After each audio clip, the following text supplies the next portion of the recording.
Olá! Hoje tem matemática, sequência numérica. E se liga aí, que tem um desafio para você resolver. E na aula de robótica vamos conhecer um pouco sobre o computador e seu funcionamento. Ao final, tem um recado da equipe do SED 4 de Sobradinho. Senta aí, que está começando mais um ensino médio integral digital. Olá pessoal, tudo bem? Então vamos lá. A ideia de hoje é a gente falar sobre sequências numéricas. Primeiro, o que é uma sequência numérica? Sequência numérica é uma sucessão de números ordenados segundo alguma regra. Ou seja, ela tem um padrão, alguma lógica que define essa sequência numérica. Por exemplo, a gente tem aqui a sequência 1, 2, 3, 4, 5. Ah, beleza, são os números naturais. 1, depois vem 2, 3, a ordem aí somando de 1 em 1, enfim. O próximo aqui você já sabe, o próximo vai ser o 6, depois o 7, o 8, o 9 e assim por diante. Segunda sequência, 0, 3, 6, 9, 12. O que é essa sequência aqui? Ah, pode ser os múltiplos positivos do 3. Começa com 0, vezes 3, 1 vezes 3, 2 vezes 3 e assim por diante. Então, uma sequência numérica é um conjunto de números que tem uma certa ordem e segue algum tipo de padrão. Nesse caso aqui, os múltiplos crescentes do 3, positivos e crescentes do 3. Então o próximo a gente sabe qual que é. O próximo vai ser 3 vezes 5, que dá 15, depois 3 vezes 6, que dá 18 e assim por diante. Às vezes, só de olhar para a sequência, a gente pode pensar num padrão um pouco diferente, mas que também funciona. Em vez de pensar que são os múltiplos do 3, sei lá, a gente vai acrescentando 3 sempre. Então 12 mais 3, 15, 15 mais 3, 18 e assim por diante. Qual que está certo? Os dois estão certos, não tem problema, tá bom? A sequência não precisa ser sempre crescente, ela pode ser decrescente. 22, 19, 16, 13. O que tem aqui nessa sequência? O que está acontecendo? Bom, ela é uma sequência agora que ela é decrescente, porque está diminuindo, e ela vai diminuindo de 3 em 3. Então, 22 menos 3, 19. 19 menos 3, 16. 16 menos 3, 13. E assim por diante, tá bom? Essa outra sequência não parece estar somando ou subtraindo nada. Que sequência será que é essa aqui? 1, 2, 4, 8, 16, 32. Qual seria o próximo número dessa sequência? Bom, o padrão que a gente está tendo aqui são as potências de 2, por exemplo. 2 elevado a 0, para quem não sabe, quase qualquer coisa elevado a 0 dá 1. 2 elevado a 1 que dá 2, 2 elevado a 2 que dá 4, 2 elevado a 3 que dá 8 e assim por diante. Então, qual é o próximo número? 64. Depois, 128. Depois, e assim por diante. Tá? Essa é a ideia das sequências numéricas.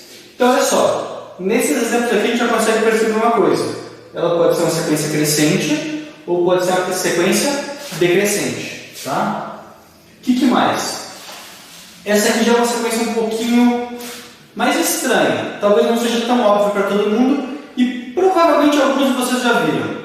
Essa sequência aqui é a sequência de Fibonacci.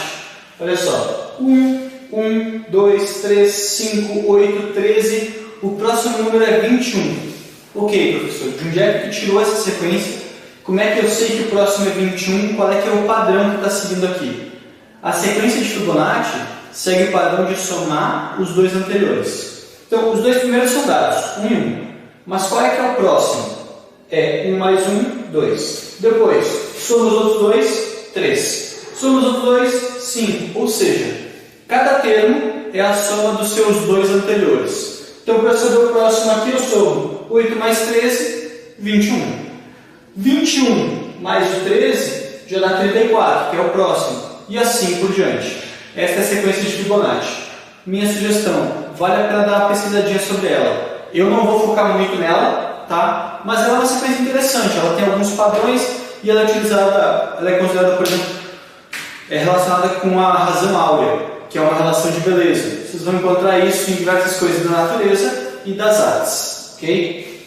Olha essa outra sequência aqui. Essa sequência é mais aleatória. 9.487, 8.347, 7.164, 6.125 e assim sucessivamente até chegar no zero. Para quem está acompanhando na folha do PDF que eu coloquei no Google Classroom, já sabe o que é isso, porque eu coloquei do lado. Qual é que é o padrão que eu estou seguindo aqui? Isso aqui é a quantidade de pipoca que eu tenho antes ou durante um filme, tá? Comecei com muita pipoca, eu vou comendo, a cada minuto que vai passando, fui comendo, até chegar no 0. Então, talvez o padrão não seja tão evidente quanto nos anteriores, mas é um padrão. É o padrão da quantidade de pipoca que eu tenho no meu baldinho. É isso, tá? Aqui eu já trago um outro detalhe, olha só. O padrão, aqui em cima, o padrão não era tão óbvio, e aqui em cima eu trago o detalhe de que uma sequência numérica ela não precisa necessariamente ser infinita. Ela pode ser finita. Ou seja, ela acaba, tem um fim, ela é determinada. Eu não sei, mas aqui eu não coloquei a quantidade exata de termos, mas de repente a sequência tem exatamente 10 termos, exatamente 20 termos, ou algo do gênero, ok? Pense que eu poderia colocar uma sequência usando os algarismos, sei lá, 0, 1, 2, 3, 4, 5, 6, 7, 8 e 9. Pronto, essa é uma sequência finita, tem exatamente 10 termos e acabou. Não tem como criar outro termo nessa sequência, ok? E esse aqui fica como desafio. Qual será que é o próximo termo desta sequência aqui? Eu vou dar uma única dica que talvez ajude vocês. É ler esta sequência em voz alta. Talvez isso ajude vocês a determinar qual é que é o próximo termo da sequência. 2, 10, 12, 16, 17, 18, 19 e qual que é o próximo. Ok? Vou deixar só como desafio. Se bater muito desespero e ninguém conseguir, espero que alguém consiga aí nos fóruns e a gente jogue e o pessoal vai se acomodando, mas se não der, depois eu posto a resposta disso. Ok? Bom, então alguns padrões que a gente pode observar são os mais variados. Por exemplo, ele pode ter um padrão de somando alguma coisa, pode ter um padrão de diminuindo alguma coisa, então a sequência pode ser crescente ou decrescente. Ela pode ser uma sequência recorrente, porque depende dos anteriores, ela pegou os dois anteriores, como na sequência de Fibonacci. Ela pode ser finita ou pode ser infinita, tá bom? Mas assim, apesar de todas essas possibilidades de sequência, aliás, e aquele desafio que é uma sequência que não tem muita lógica matemática não, tá? Mas enfim, tem diversos tipos de padrão de sequência. Mas o nosso foco vai ser em dois tipos de sequência, a PA e a PG, progressão aritmética e progressão geométrica. O que é a progressão aritmética? É aquela sequência que vai somando sempre a mesma coisa. O que é a progressão geométrica? Aquela que vai multiplicando sempre a mesma coisa, tá? Então, progressão aritmética soma, progressão geométrica multiplica. Não significa que a gente vai descartar as outras possibilidades. Por quê? Além de valer muito a pena vocês darem uma estudada sobre a sequência de Fibonacci, vocês vão encontrar algumas coisas bem interessantes a respeito disso, tá?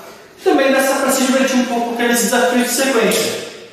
Tudo bem, talvez alguns de vocês não gostem, mas eu já vi vários deles no Instagram. Aparece meia dúzia de números e pergunta: qual é o próximo termo da sequência?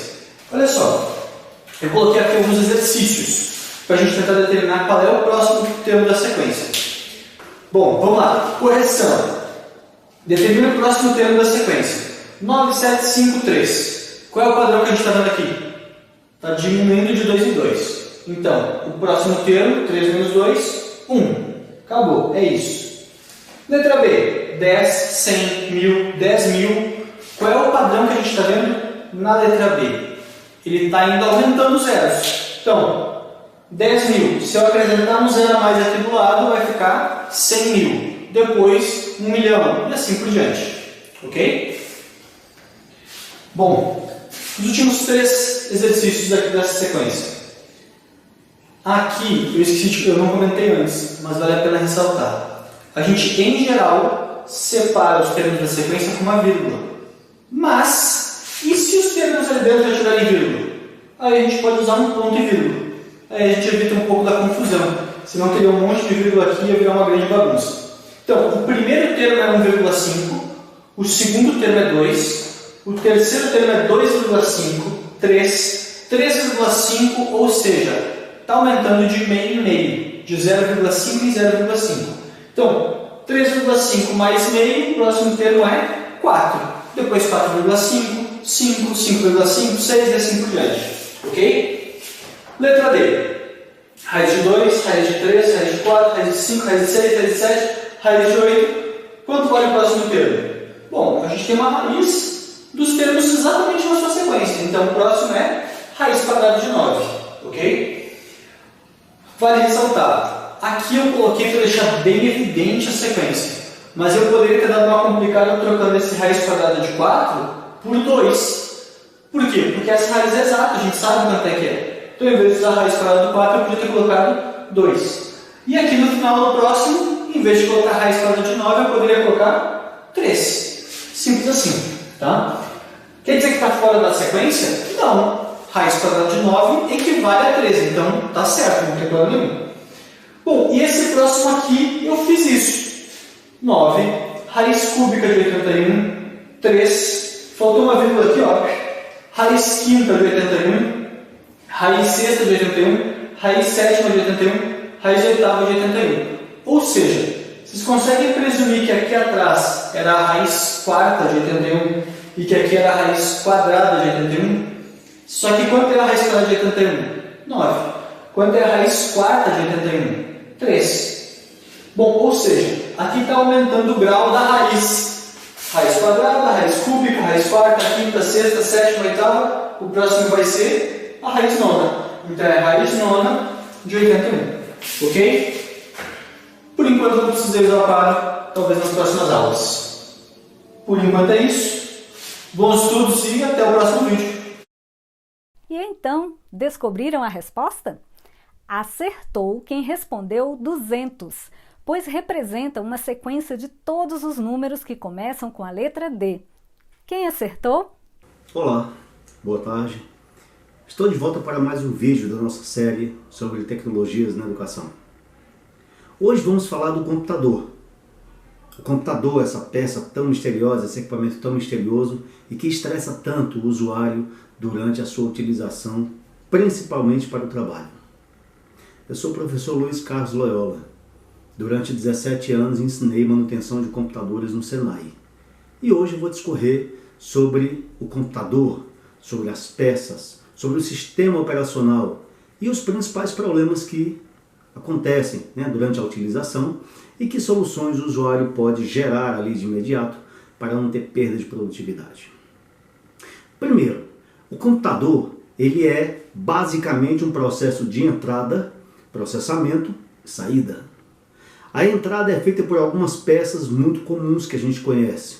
A entrada é aquela ordem que você dá para o computador.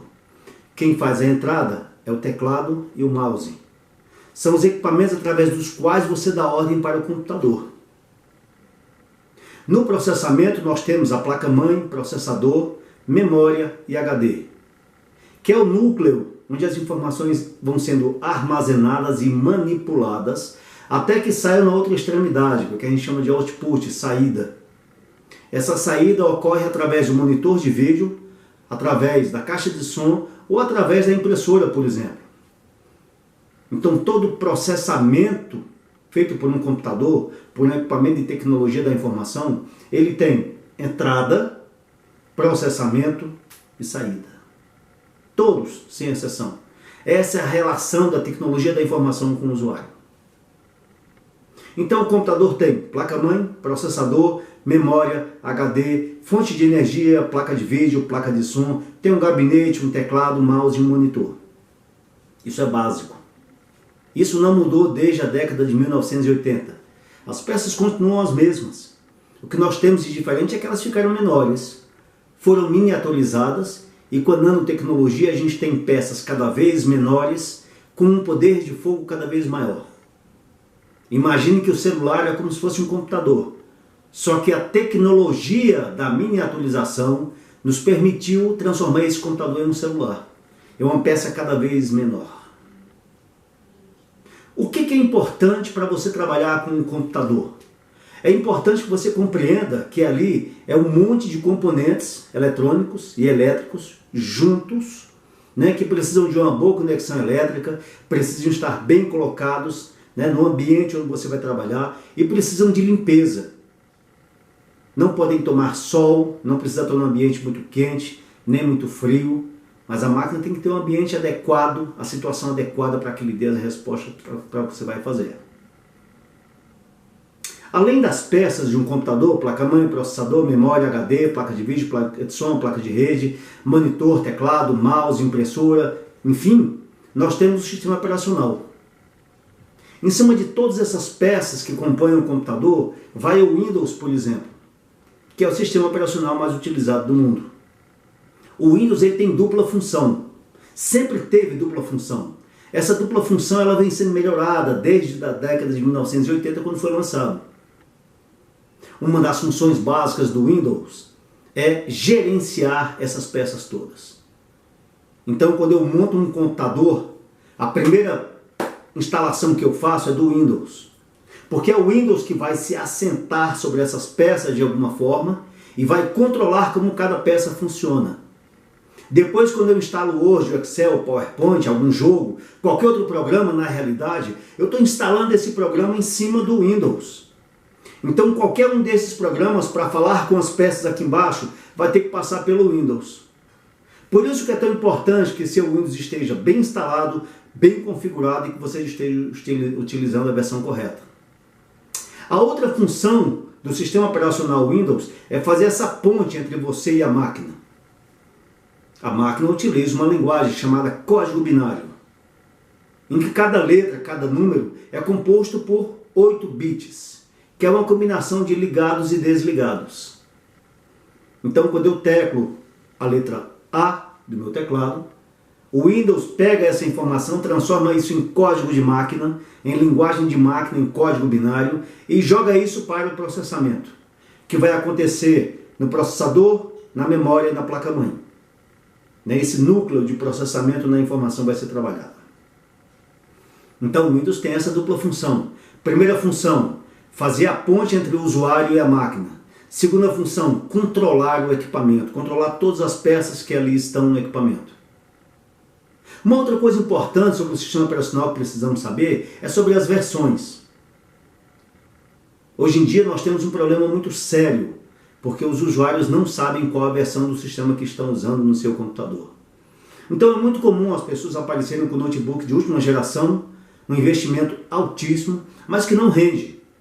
Muitas das vezes, por exemplo no caso do Windows 7, o usuário está utilizando as versões mais simples. A versão mais fraca do Windows 7 é a versão Start, que é aquela versão que praticamente saiu de fábrica, gratuita, para que o usuário pelo menos tenha como ver o computador funcionando. A outra versão é o Home Basic. Curiosamente, vários dos usuários que me procuram, eles estão utilizando a versão Start ou a Home Basic, porque ninguém nunca falou isso para eles, que eles precisavam estar utilizando uma versão melhor. Se você é usuário de Windows e busca eficiência para o seu computador, você precisa estar instalando uma versão profissional que foi feita para pequenas empresas, ou a versão Ultimate, que é a versão mais completa para o usuário, para que o usuário possa jogar bem, possa ter um controle sobre a máquina eficiente, para que tenha alta produtividade no seu trabalho. Então a versão Start ou a versão Home Basic, elas não atendem às necessidades da máquina, são só para tirar praticamente a máquina da loja, e a versão profissional e a versão Ultimate são as versões mais adequadas para se ter instalada no computador.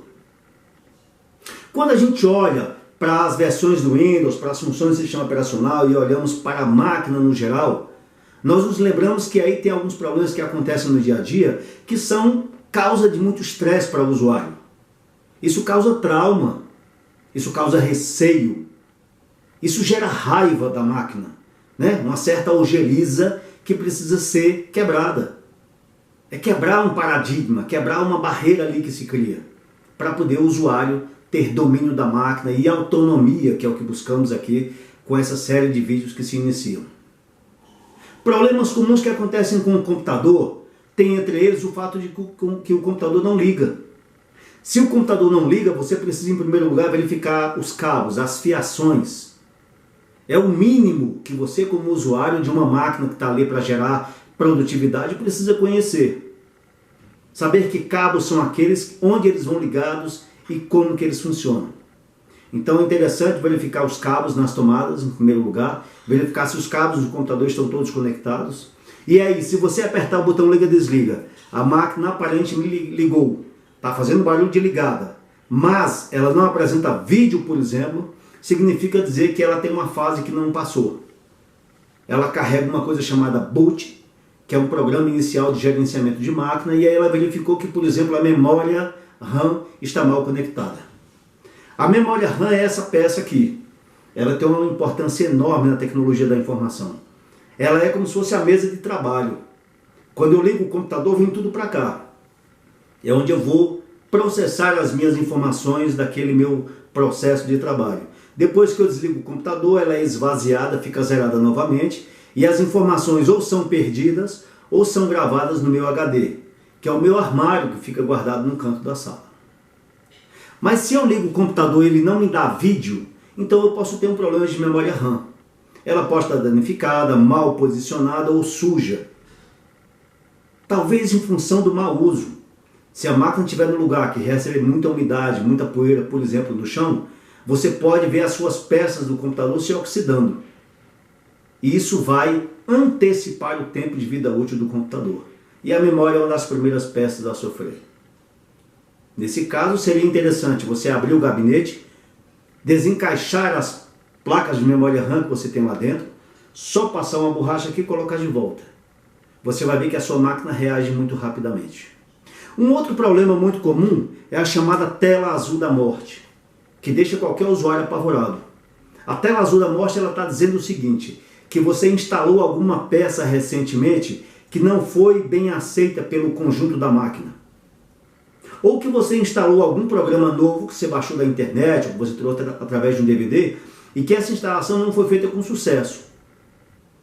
Então, se eu tenho uma peça que eu instalei e a minha máquina está apresentando tela azul, eu preciso abrir novamente a minha máquina e remover esta peça, porque ela é causa de conflito. Aí eu preciso procurar um especialista para ele me indicar o que é que eu devo fazer. Se eu instalei um programa novo, um jogo novo, alguma coisa nova que eu baixei da internet, e aparentemente a minha máquina parou de funcionar e deu tela azul, fica mais simples de resolver. Aí eu tenho que desligar o computador, ligar novamente, ficar tocando na tecla F8, vai entrar no modo de segurança, e nesse modo de segurança, normalmente eu consigo ir lá no painel de controle e mandar desinstalar o programa que eu acabei de instalar que está causando conflito. O modo de segurança é o modo onde o Windows é carregado com o mínimo de recursos, para que você possa fazer uma correção dessa forma. Uma outra coisa é quando o computador está desligando sozinho. O computador desligar sozinho é um problema comum no mundo moderno. Repito, a máquina precisa ficar num lugar bem posicionado, bem ventilado. De preferência em cima de uma mesa, não pode tomar sol nem muita umidade. Nem trepidação, que ela vai danificar. Mas quando a máquina está desligando sozinha, ela está te dando uma outra mensagem. Normalmente é o processador que está superaquecendo. Como é que eu vou saber se é o processador? Se eu ligo a máquina e ela passa, por exemplo, 2 minutos funcionando e desliga, ligo novamente, passa 2 minutos e desliga, é porque ela aquece. E desliga por segurança, para evitar que queime. Se você continuar insistindo, ela vai queimar, obviamente, o processador vai queimar. Mas o recurso aí também é muito simples. Em cima do processador que fica na placa-mãe, você tem uma peça chamada cooler, que é uma ventoinha relativamente barata que resfria o processador durante o trabalho dele. Então, se eu abrir o gabinete, desligo naturalmente tudo da tomada, abro o gabinete, eu vou ver lá que tem um cooler. Eu removo ele, levo na loja, compro um igualzinho, trago e coloco de volta. Da mesma forma que eu tirei o anterior. Quando eu ligar o computador que essa ventoinha passar a girar na velocidade ideal, o meu processador vai ficar resfriado e vai parar de desligar a máquina sozinho. Esse é um dos problemas mais comuns que a gente tem, né? Agora, outra coisa, eu falei sobre a memória RAM. A memória RAM é como se fosse a nossa mesa de trabalho. Quando eu ligo o computador, vem tudo para cá. O que nós usuários fazemos normalmente? Nós abrimos o Word, o Excel, o PowerPoint, nós abrimos um jogo, nós estamos assistindo um filme na internet e estamos ouvindo música. Nós gostamos desse negócio de abrir muitas coisas ao mesmo tempo e deixar aberto como se a gente fosse precisar daqui a pouco. Mas se eu faço isso, eu encho a minha mesa de coisas sem necessidade. E aí a minha mesa vai ficar lotada. Cada coisa que tem ali em cima da mesa, cada ordem que eu dei através do mouse e do teclado, estão numa fila em que o Windows vai gerar os resultados. Se eu tiver muita coisa lá dentro ao mesmo tempo, o Windows para, ele vai dizer, a memória RAM está cheia.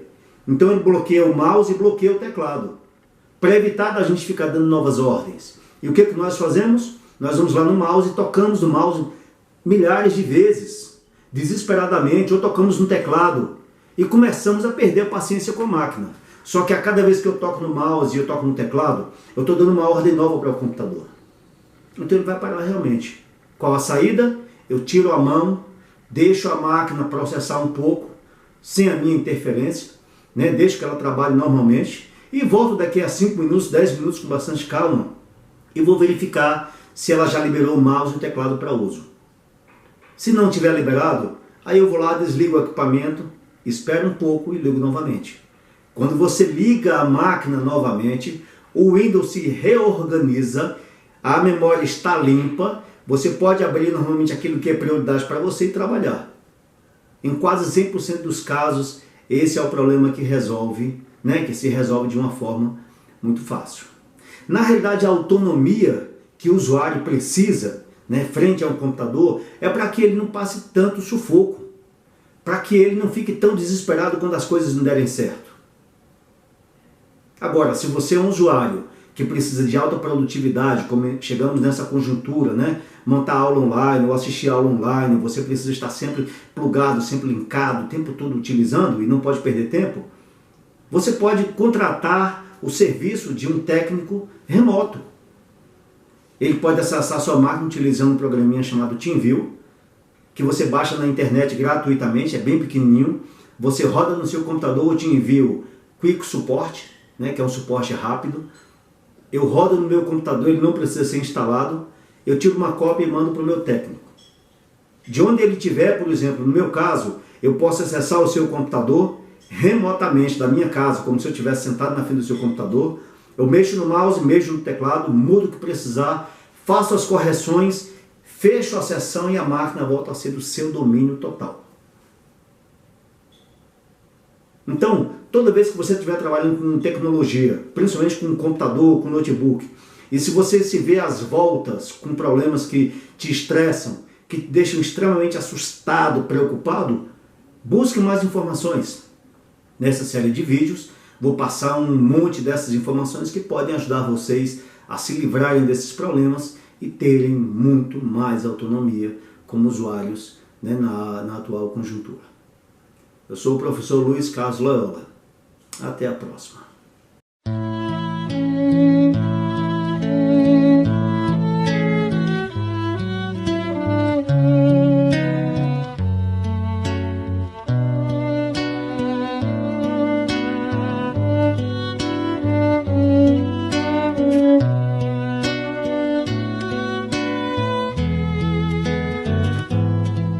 Vocês também estão com saudades da escola? Que tal expressar essa saudade em vídeo ou no papel?